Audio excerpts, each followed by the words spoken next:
this is our last episode. Yeah. And we thought question and answer would be a good idea. To type any loose ends anybody had. Mm-hmm. We are celebrating 10 years. I mean, the anniversary has gone, but we're celebrating 10 years. So we're going to do 10 questions. 10th episode. Yeah. And the questions came from you guys, so thanks for that too. And thanks for joining us on this journey. Yeah. So let's jump into it.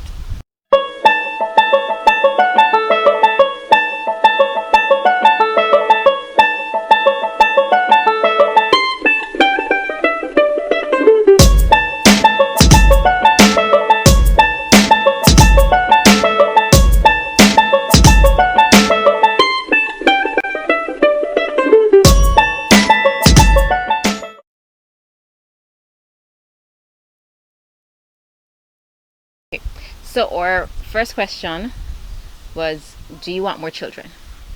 You think can they see? Yes. What's the short answer? Can you see that? The answer is yes. Okay. I need to get back down. Oh my goodness. Anyways, yeah, we definitely want this one to come out. Yeah. Yes. We've also, as you would have heard earlier, had conversations with regards to adoption. Mm-hmm. So short answer is yes. It doesn't necessarily require that they're all biological. In fact, I don't know how many more biological children we'll be having. I can handle. I think if I could handle physically. Yeah. But I don't think I can actually physically handle anymore health wise. Right. Yeah. So second question is, why did you decide to homeschool? So I guess that's more a question for me or for you? You go first. It's a two-part. How long do you plan to continue, but why did you decide? So, the second part is easier. We just keep going until the children fire us. Why did we decide to do it though? So I was at home with Judah when he was born. Mm-hmm. I didn't have a work permit at the time that I found out I was pregnant. So I decided instead of getting a job then, I would just stay with Judah. So, that's pretty much just continued. That's how we really are here, because I didn't plan to homeschool, but the longer I stayed with him, the more I looked into what he needs developmentally. Yeah. And I would go online and find little activities for him to do, and that just kept growing and growing into actual official schoolwork. Now that he's older, that's what he needs now. But the deciding factor, I think, was he was just very active.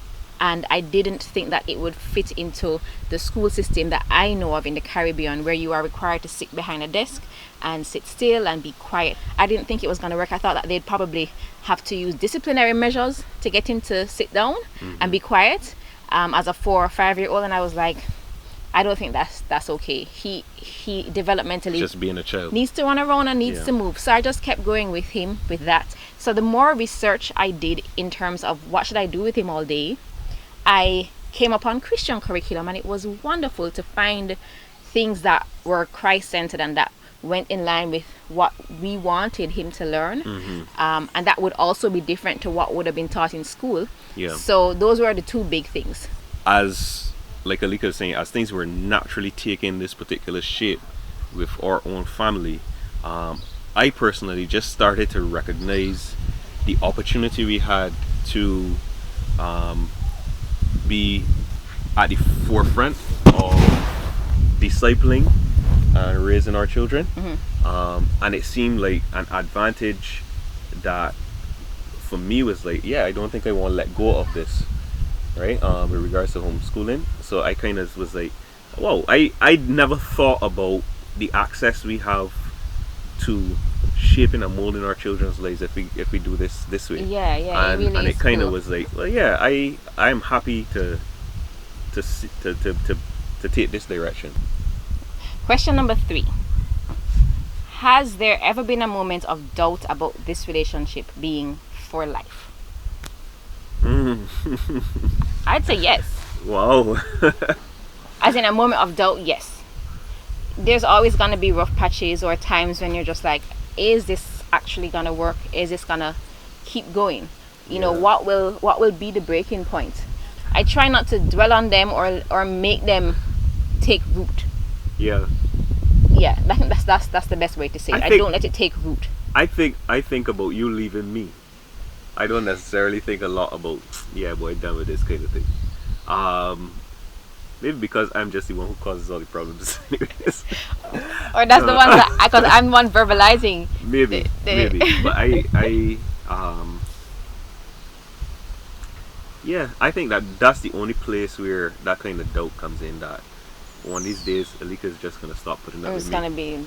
Yeah, it's just gonna be, yeah, I done with this. I go back to Jamaica. Yes, that's the one thing I that's the one happy thought of. I will let him go back to Jamaica. Yeah. Okay. Number 4. What keeps you motivated to be your best self to your spouse and to your children? I can answer that. I think that I'm motivated by the grace you guys extend to me, because I know that I fall short of my best self so often. I try my best to be sincere. I try my best to be apologetic when I fall short. I even humble and gracious and patient with you guys as well. But the idea of, I don't actually live with any kind of pressure to be perfect. If at least in my mind, that's what I think about when I think about, I live to be my best self before my wife and my children. I think when I think about times of motivation, like there are specific times when I feel, more like reminders, like, are you being what you're supposed to be? Are you doing that? I think that happens, like, say this, anniversaries, when you look back and you go, wait, what have I decided to do? Or maybe I hear another wife, a message somewhere, like online, speaking, and it's like, I haven't been doing this. Let me stop nagging. Or when I think about my children a lot. Like, their birthdays are good times for me to be like, whoa, I've been in charge of them for this amount of years. How have I been doing with them, or what's gonna happen am I damaging them if I decide I don't feel like doing this today? Like how short the time is that I will have over them. So I think I get moments of those things, and if that's the Holy Spirit's prompting every now and then to remind me, are you doing this thing? Why are you doing this? Kind of get your priorities back in order. Number 5. Who have been role models to you as a spouse or as a parent? I think that changes by season. Okay. The season that you're in with the child. Okay. When it comes to parenting, my parents have been role models in the sense of, I remember somebody said that wherever they went as parents, the children were with them. And like that has stuck with me in terms of not having to try to do life without the children or find times away from the children. But this is our life, and it's okay. They're not taken away from opportunities. I think that's what I mean by moments. There are different things in life that you need, and then there are different people that will influence those thought processes. So now that I'm homeschooling, there are other people around me that are homeschooling that are my motivation. Let's say I know this mom is super organized, and I'm like, all right, cool. That will be my role model to try to get there. Yeah, I think there's a sense in which some of the people who have been role models haven't necessarily been perfect examples, but they've allowed me to know, that's okay. This can happen in a relationship. This can happen in a family. Your child can be sick, and you can have to spend time at the hospital with your child and that kind of thing. Like, all of those are things that I've seen other people experience, and that has helped. So parents and other, families and parental other figures that I think we've just had a lot of people around us that we can draw from. But I will specifically say that Vody Buckham's book, Family Driven Faith, had a big impact on me at that very early stage of relationship, trying to figure out how to do and fatherhood and that kind of thing. I think that I would credit his contribution as well, if I were to name any name that is beyond people that I know personally. There is a lady that I follow on Instagram where she looked at motherhood as almost like a job, in terms of being organized and to see it in the way that it should be valued. So my attitude towards it could be done properly, and I could value it, and I could see myself as not just a maid, but motherhood is very important. So things like that have also helped people who I choose to follow on social media that will be positive voices. Yeah. Did you ever have doubts about Mario before getting married? Nice. If so, how did you deal with them? I had doubts that he was interested in me. So it's more doubts with myself and not actually with him. Mario came off as the perfect guy. Loved the Lord, knew everything about the Bible, never had any girlfriends. He was just pure and untouched, and he didn't flirt with any other girls. He was just there. And I thought that my past would make me ineligible. Yeah. Like he'd look at me and be like, yeah, that's a good girl over there, but go and sin no more. So actually that was more my concern than anything about him. Wow. So it was like turning the question upside down. Yeah. I wondered if, and I guess I have my own doubts about, somebody might see me and be like, oh, that's a nice girl, but then you get to know me and you're like, oh, that's a lot to deal with, kind of thing. So those are the kind of doubts I had. It wasn't anything about him actually. Bet you wish you had doubts now.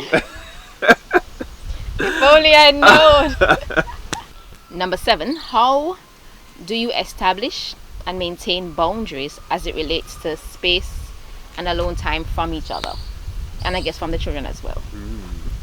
You don't need it as much though. Yeah. So I think I should answer. You should answer this one, okay? First of all, I had to understand what it was that I needed. I didn't know what I was experiencing when I would feel that drain, that empty. Okay. After interacting with other people, engaging with people and work and stuff like that. Like, so it really helped that I had opportunities to really learn how to understand myself better.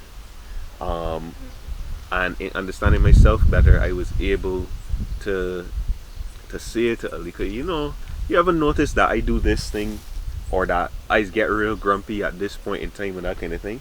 I think it is because XYZ is the case. And just being able to communicate with her, like, I feel like we can have to have a plan for, when I get home from preaching. I just mean in terms of the recognition. I think that you are really good at it now, in terms of recognizing. Like, you would even come to me and say, like, can I ask you something now? Can I talk about something now? And that's not how it used to be. And then you would get so frustrated with me because I did not demonstrate that I was interested in what you're saying. And it's like, B, I don't have the energy for this conversation right now. Okay. So I think that, even back then, I wouldn't have even known to say I don't have the energy for it. So yeah, I think it really helped to be able to take stock of myself and understand myself a little better. And then from there, it's just a matter of communication. Saying, this is how I understand myself to work, and this is what I think helps, and this is what doesn't help. The communication is what I would use. So if it happens to be a day where I am just exhausted, right, I know I can say to him, I'm gonna just, I don't know, go to bed early, or can you deal with the children tonight, or whatever, and get space at those times that I need it. I think I have done well with the children in the same idea of just being honest with them, right, and saying, Mommy needs a break right now. There was a time when they were younger and a lot more active where I'd actually have a lunch break, right, during school. We would do school in the morning, and I would need just a little bit of a space, and I would say, all right, now is lunch, I've given you your food, you all can go play, Mommy's gonna be in her room, and then we'll start again at whatever time, but Mommy needs a little bit of a break right now. And I think that they will appreciate it as they get older as well, that you need your space, I need my space. But I love his company, I love people's company, so it's usually rare that I need space from him. Right. When he does something that he shouldn't have done, or he upsets me, then Then they come close. then I'm just like, Okay, so we're at number 8. It says, what is the most difficult challenge you have faced as a couple?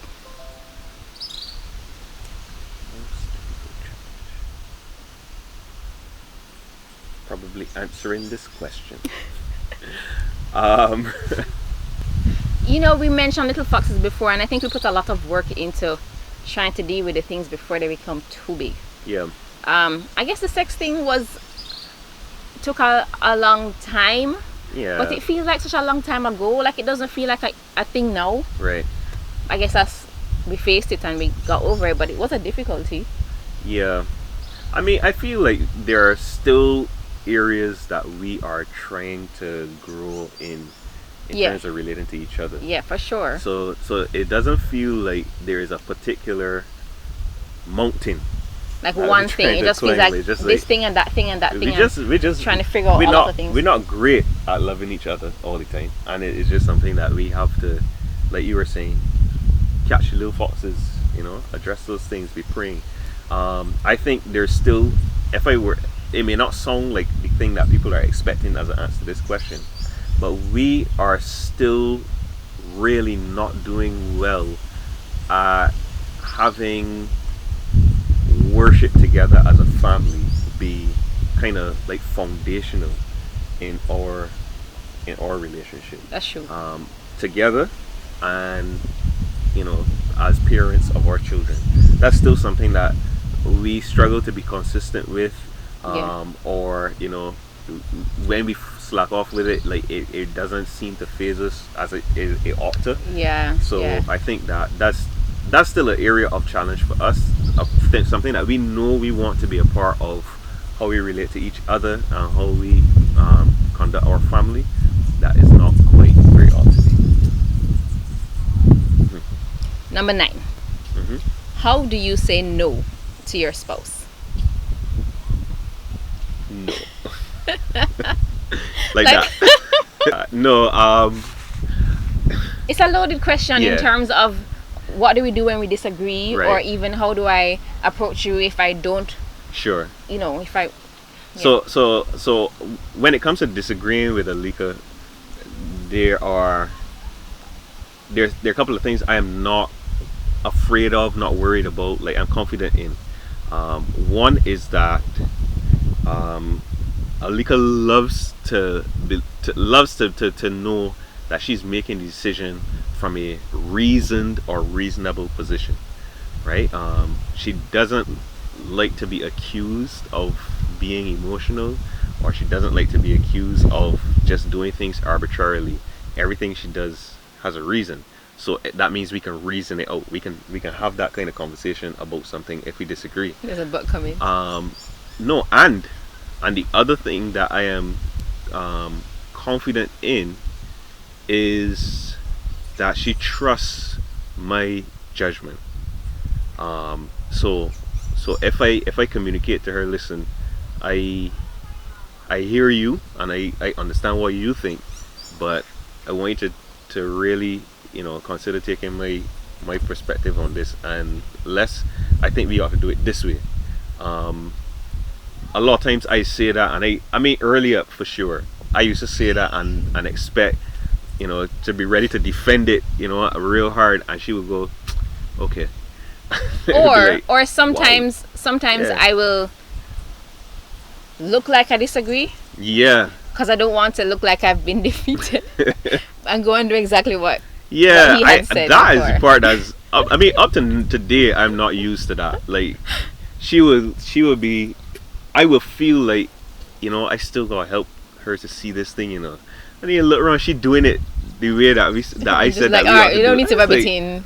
Okay, it's fine. Well, I thought we was just fighting over this thing. It's like, yeah, but you said that we should do it this way, so I'm doing it this way. It's like, okay. Like, I see your point of view, but I can't go and outright say, oh yeah, I was wrong. I can't say that, can I? So just like, alright, okay. Yeah. It's really important to be married to somebody who on the most important matters shares your values and perspectives. Super helpful. Yeah, it really is, because you're gonna make decisions, you're gonna see circumstances, and you're going to have a perspective based on those principles, right? And obviously, if a person has a different foundation of principles, then they're going to always see it differently to you. Yeah. Right? So it really helps to not just go based on the fact that the person is making the amount of money you want them to make, or that they have the physique that you want them to have, or they have the sense of humor that you want them to have, but you really want that at the very root, the principles that drive all of what they do. Those things line up with yours. Yeah, but I think the summarized answer would be we discuss it. Yeah, and for sure. Because there is that level of trust. Yeah. Sometimes I can say, you know what, I don't see it that way, but I'm gonna trust you to go ahead and we're gonna do it that way, or vice versa. Last question, number 10. What are dreams that you still have for your marriage or family? I think you mentioned in the question about difficulties and challenges that we haven't quite figured out consistently what our family worship looks like. Yeah. So we'll get it done this week, and then something else comes up and it just doesn't happen. Yeah, just don't have the rhythm. We want a house and a car that works. Yeah. Those ordinary things, I think. Sure. I think when I imagine my future family, I don't know how many children they're gonna be, but when you see those pictures of these huge families and just everybody loving each other at family reunions, and this auntie taking care of that little baby over there, everybody's just one. I want that picture. I want that years to come, my children are loving each other, loving us, that we don't have one child that's gone and not talking to this person anymore, and that, like, just that unity and that love, that picture, that's what I want. I think that's what I am thinking about. I mean, different words, but yeah, I think in my head it was like I just dream of resting, but I think it is like not striving to make something be what it ought to be or anything like that. But I think my dream for my family is to be at rest. Yeah. In this is us. Like, this is our home, this is our family, this is the way we love God together, this is the way we serve people around us. We have it all figured out. Yeah. Maybe that's probably like maybe heaven. maybe that's not something that we can see on this side of eternity, but yeah. All right, any other questions, you can send them to email to Aleeca, and she'll answer them. Her email address is how about no? This was fun, guys. Thank you for... Wait, am I so old that I just said send them by email? Fax them over. Yeah, sorry. Thanks so much for coming on this journey with us. Yeah. Let's see where the Lord takes us for the next 10 years. Maybe that's when we'll do season 2. It's been fun, right? It's been fun doing this, like sitting down and doing these recordings, having these conversations, reflecting back, looking forward, that kind of thing. And then what has been great has been the feedback we've been getting from you guys. People have been really appreciative of these videos. Yeah, it's kind of like you cook a meal and then somebody say, yeah, that was good, and it just make it a little bit nicer than the meal itself. So I appreciate this experience that I've had with you, and I appreciate the experience I've had with all the people who've been journeying with us on the DEKINGSDEM.